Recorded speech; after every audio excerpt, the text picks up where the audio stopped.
Shall we begin? Ouais, je voulais aussi vous parler des clips qui m'ont marqué cette année, parce qu'on n'en parle pas souvent, mais un bon clip c'est quand même super stylé. Et malheureusement, ça reste assez rare. Donc c'est parti, voilà des clips de 2017 à ne pas manquer.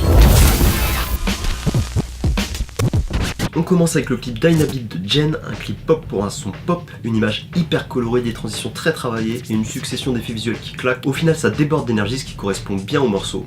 Une belle réussite. Réussite qu'on ne doit pas au premier venu puisque le clip a été réalisé par les français Greg et Lio, qui avaient déjà fait les précédents clips de Jane et qui ont aussi beaucoup travaillé avec les Casseurs Flotteurs, le groupe d'Orelsan et Gringe. Le plan séquence d'inachevé et les cinémagraphes de Des histoires à raconter, c'était eux. D'ailleurs plus récemment vous avez dû voir leur travail sans même le savoir puisque c'est eux aussi qui ont réalisé les derniers clips d'Orelsan, donc basique avec ce fameux plan séquence au drone sur un pont en construction. Simple, basique, bref ils pèsent dans le game, donc n'hésitez pas à checker leur travail, vous ne serez pas déçus. Et oui, on enchaîne sur un clip russe, Pucci Mougnette. Alors ce clip s'appuie sur un principe bien connu, le reverse. C'est-à-dire que la vidéo est lue à l'envers, ce qui donne cette impression de revenir dans le temps. C'est un concept qui a été vu et revu dans les clips, que ce soit dans le plan séquence de Drop de The Far Side en 1995, chez Coldplay dans The Scientist, ou un peu plus récemment chez Al Jay avec le clip de Bruce Blocks. Vous avez peut-être aussi vu ce procédé dans la vidéo de promo de jeu vidéo Dead Island qui avait bien fait parler d'elle à sa sortie. Donc sur le principe rien de neuf, sauf que dans ce clip ils ont poussé le délire genre tout là-haut, tu peux même plus y aller. En fait grâce au reverse on découvre petit à petit pourquoi la foule qu'on voit au début du clip a fui. C'est super bien réalisé, c'est drôle, ça impressionne à chaque instant. Non vraiment ce clip est incroyable, si vous ne devez en voir qu'un seul, c'est celui-là.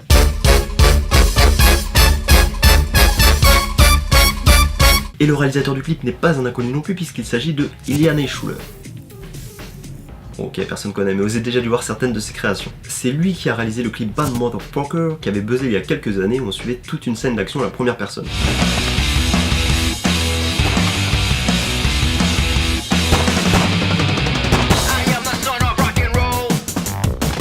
Une idée qu'il a carrément développée dans un film entier avec Hardcore Henry. Et c'est aussi à lui qu'on doit le clip ultra efficace False Alarm de The Weeknd où toujours sur le même principe, il nous mettait dans la peau d'un braqueur. Bref, lui aussi il gère, allez voir ça. Alors Val, vous le connaissez au moins pour ses sons, il fait le gogol. Je suis un poisson, je suis dans l'océan, et j'aime les vagues. Et on fait des selfies, en bisous sur la joue.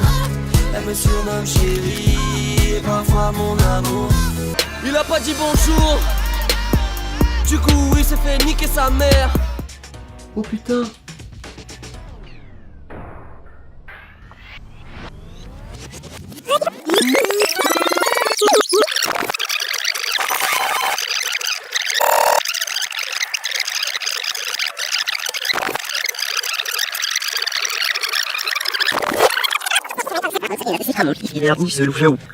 Bonjour. Ouais, je voulais aussi vous parler des clips qui ont marqué.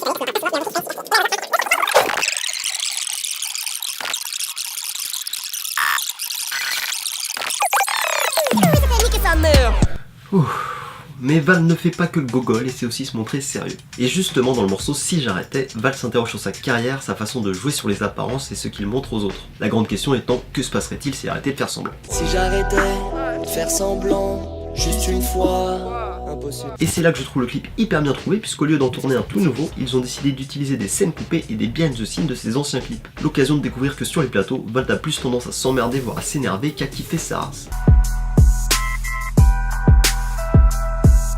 Et donc justement de voir ce qu'il se passe quand il ne fait pas semblant. Franchement je pense qu'il n'y avait pas meilleure façon d'illustrer ce morceau, bien ouais. Alors Gorillaz font toujours des clips assez travaillés et j'ai bien kiffé le dernier qu'ils ont sorti, Garage Palace, un featuring avec la rappeuse Little Sims. C'est un clip tout en animation avec une esthétique rétro proche du pixel art que je trouve super réussi. Au final ça donne un véritable hommage aux jeux d'arcade à l'ancienne type Beat'em All et Shoot'em Up où on voit le groupe et la rappeuse casser des gueules dans une succession de plans plus badass les uns que les autres, stylé. D'ailleurs c'est un style graphique qui a grave la cote en ce moment, on le trouvait déjà plus tôt dans l'année dans le clip Jump Out the Window de Big Sean, encore plus récemment dans le très bon clip Dans le sang de Dooms, et même chez PNL pour illustrer le son Dans la légende en tournée. Allez, next stage.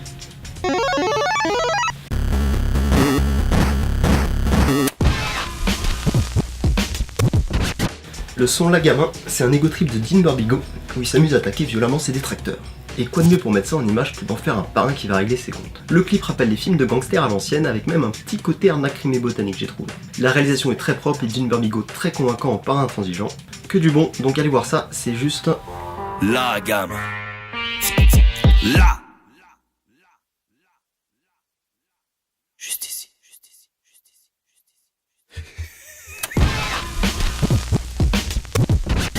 Oui, j'aurais pu parler du clip de Humble qui a bien fait parler de lui, mais bon, pour moi ça reste un mix de bonnes idées visuelles et ça manque de cohérence au final.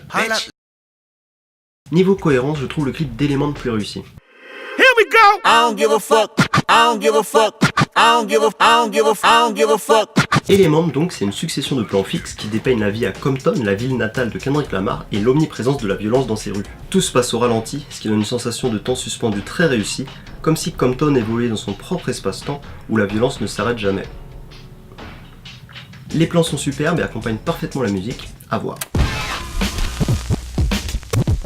The Story of O.J. de Jay-Z, c'est une musique qui dénonce l'enracinement du racisme dans la culture américaine et le fait qu'un Afro-Américain, quoi qu'il accomplisse, sera toujours jugé par rapport à sa couleur de peau.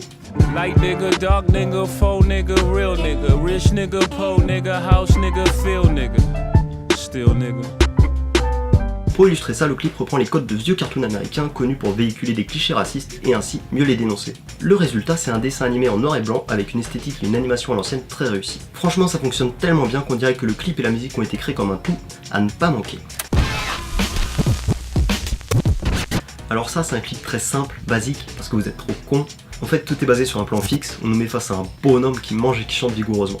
You're coming closer, close to the devil. You know that you won't care much about what they say. Je saurais pas trop dire pourquoi, mais je trouve le résultat final assez captivant. En plus, vous verrez, il y a un petit jeu bien trouvé avec les sous-titres. Simple mais efficace, comme on dit. Et on finit avec un peu de poésie grâce au clip Love de Lana Del Rey qui nous emmène dans les étoiles. J'ai toujours été assez fan de l'univers qu'elle développe, mais je trouve ce clip particulièrement réussi, une sorte de voyage dans le temps et l'espace avec toujours ce côté vintage qui lui est cher.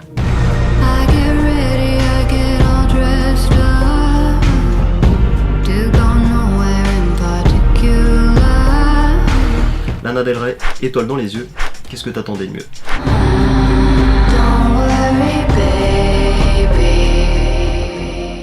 Et voilà pour ce petit tour des clips qui ont marqué en 2017. Bien sûr, vous trouverez tous les liens qui vont bien dans la description. Et si vous aussi il y a des clips qui vous ont marqué, n'hésitez pas à les partager en commentaire, ça m'intéresse. Allez, ciao!